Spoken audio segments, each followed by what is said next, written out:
Ji, Bismillahirrahmanirrahim. Today we would like to talk about the hurdles of communication. And before discussing the hurdles, barrier, or obstacles of communication, I'd like to narrate a story today. And it's about the story that you heard many times, the story of a lion and a shepherd. Um, if you remember, that is a very famous story. I mean, a shepherd went to the jungle with his cattle, and suddenly he think he was too naughty to make his countrymen fool, the villagers fool, and he climbed up on a tree and he started shouting, help me, there's a lion. So all the villagers came running towards the forest with the logs and with the sticks in their hands to beat the lion. But when they reach there, they find no lion. And the boy was laughing at them, and he was quite happy by making them a laughing stock. Now, on another day, he think the same and he did the same kind of thing, and he again called the villagers for help and again made them fool. So it made all the villagers angry, and they decided to not trust this guy again. So after few days, when in reality there was a lion and he shouted for help, he called for the help, and he was saying, there's a lion, help me. No one came from the village, no villager came over there to help him because they didn't trust him. Now, we'd like to start this topic with this story because there is hurdle of communication. We have already learned about the cycle of communication. When on the first instance, on the second instance, and the third instance, if you look at the sender of the message, the shepherd, when he was calling the villagers, they were coming every time except the last time. So it means there was no flaw in communication. All the factors which are needed for communication were over there. They were listening him quite well, they are coming to help him on first two instances, but they did not come on the third instance. What do you think? On the third instance, was there any problem? Were they not able to listen him? No, that's not the problem. The problem was the hurdle of mistrust. Basically, they did not, I'd like to start with this one, they did not trust the guy. No trust, no effective communication.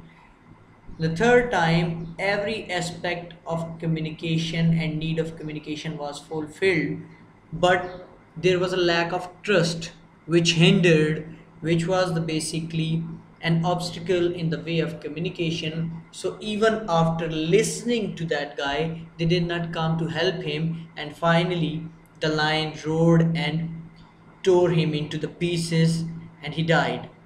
So the basic purpose of his communication was to get help. But at this moment, he could not gather the trust of the people. So that's why he could not get the required help. So this was a communication failure, and this communication failure was not on the basis of physical needs of communicative requirements. There was the clarity in message, there was everything over there, but there was a lack of trust which basically hindered the communication.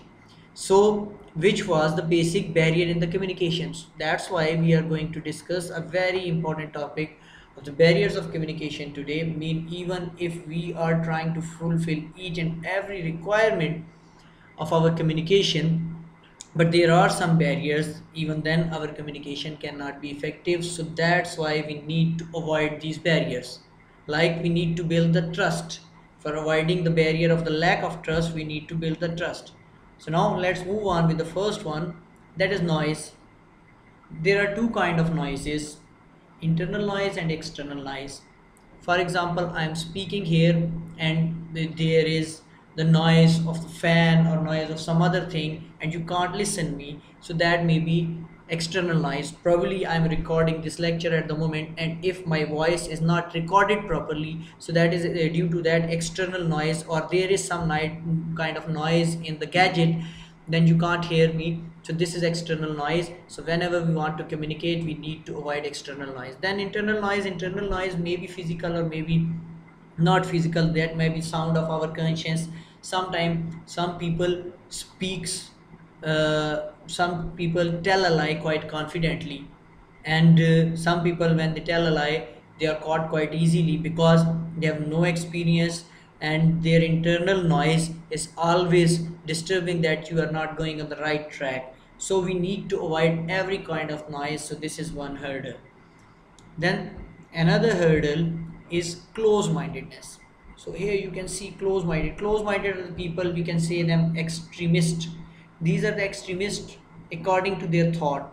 Mean the people who think that this person is not worthy to listen, they are not going to listen him. So we have many people like this who have close-mindedness due to racism, due to other problems. So when someone is close-minded, for example, if I make my mind close and I think that this particular guy, I can't listen him and he's not worthy to listen, I won't be able to communicate with him. So this is a very big barrier, and if we are trying to communicate, we are trying to convince a close-minded person, then it's very difficult. So that's why if a close-minded person is not turning into broad-minded person, then we can't communicate. And then again, here I want to mention one thing: close-mindedness and broad-mindedness is not linked with your dressing, with your style and all these things. It's linked with your mind. So if you are ready to other people, then you are broad-minded. If you are ready to accept other people, then you are broad-minded, and then the other people are broad-minded. But if you are not ready to listen and accept the others, then you are close-minded. So close-mindedness is the biggest barrier in the way of communication. Then the third one, language. Quite easy. Language can be a barrier in the way of communication. As the language is the best facilitator of the communication, similarly, it can be a barrier. For example, three people are sitting in this room with me with the three different languages. So then they will try to communicate with one another through non-verbal communication. At that moment, the same language, if one has Spanish, one has Italian, one has German, the same languages has become a barrier in their communication.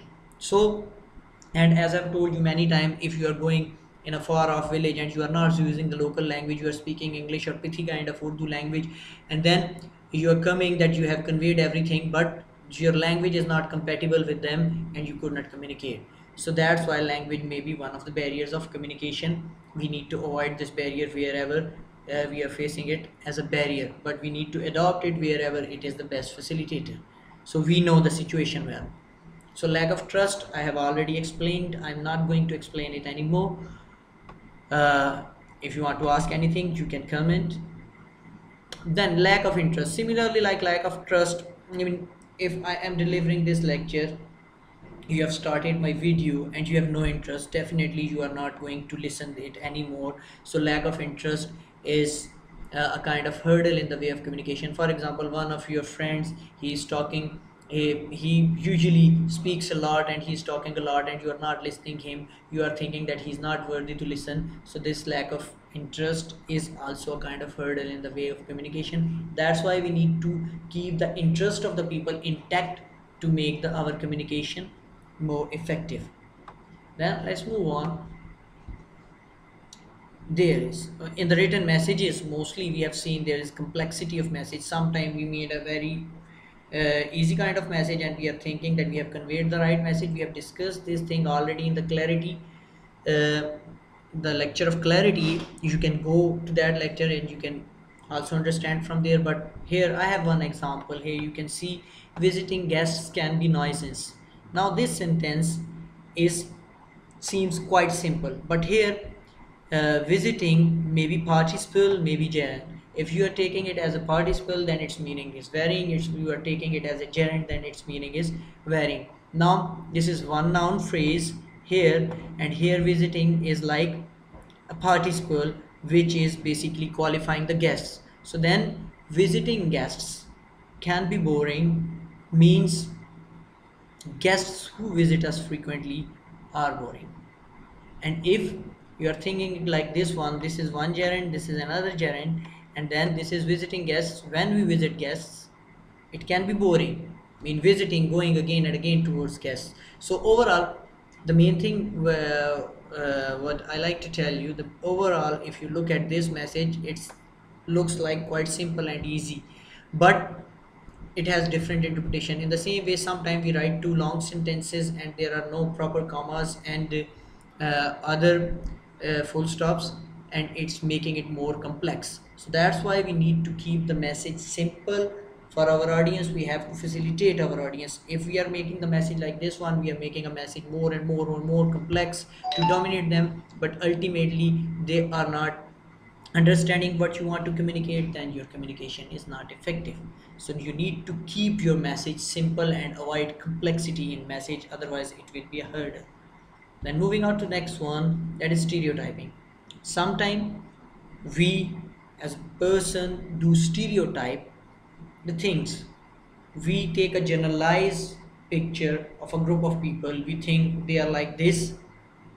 And for example, if I look at your class, who are my students, I think that they are all at the same mental level, and I'm treating all of them in a same go. Then I'm stereotyping, and my communication would not be effective. Overall, I would be thinking that it's quite effective communication, but the real problem is I'm taking one generalized view of each and everything, and I'm not thinking about individual differences, and these individual differences are basically causing the problem over there. सो जैसे उर्दू में कहते हैं एक ही लाठी से हाँकना, सबको आप एक ही लाठी से नहीं हाँक सकते। हर किसी का ये 5 उंगलियां हैं, तो ये पाँचों उंगलियां बराबर नहीं होती, लेकिन किसी किसी टाइम पे बराबर होती हैं। So accordingly we have to keep our mind flexible, और हमें स्टीरियोटाइप नहीं करना चाहिए। जैसे अगर so in this way we can avoid this hurdle. So stereotyping is taking the generalised view of few people.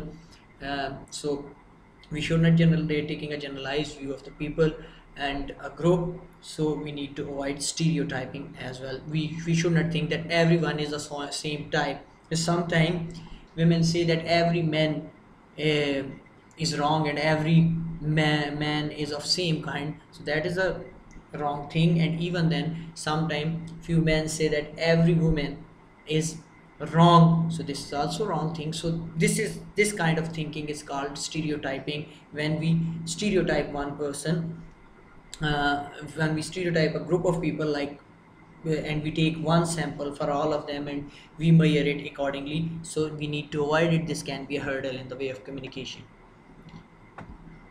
Then wrong choice of medium, definitely it's quite easy. I mean, if we want to send an emergency news in this modern era, rather than calling, rather than sending WhatsApp message or a Skype call, we are sending the message through the post.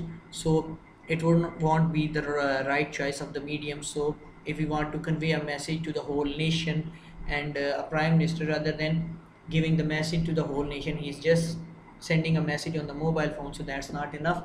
So that's why we need to choose the medium according to the urgency of the message, otherwise it may be the hurdle. And then another thing, that is gender discrimination. So this is very important, like other racism and age discrimination according to age. If we are calling everyone you are old, or you are too young, so that can make one mind of the people. And gender discrimination, for example, I'm addressing to my students, and I'm every time I'm saying girls, girls, girls, then definitely boys will feel alienated and the stranger, so they won't take interest. That's why when we are using the language to the diverse community, to the multiple kind of audience, we should avoid gender discrimination, race discrimination, age discrimination, all these things, and gender discrimination is one of them. So rather than calling my students like boys and girl, I should say them students, or I'll call them simply with the pronoun you, instead of using he or she. Okay, so this here we are using the neuter gender to avoid the gender discrimination, so it can make our message more effective. So that's why what about the hurdles of communication? If you have any query, you can ask. You can write in the comments. Thank you very much.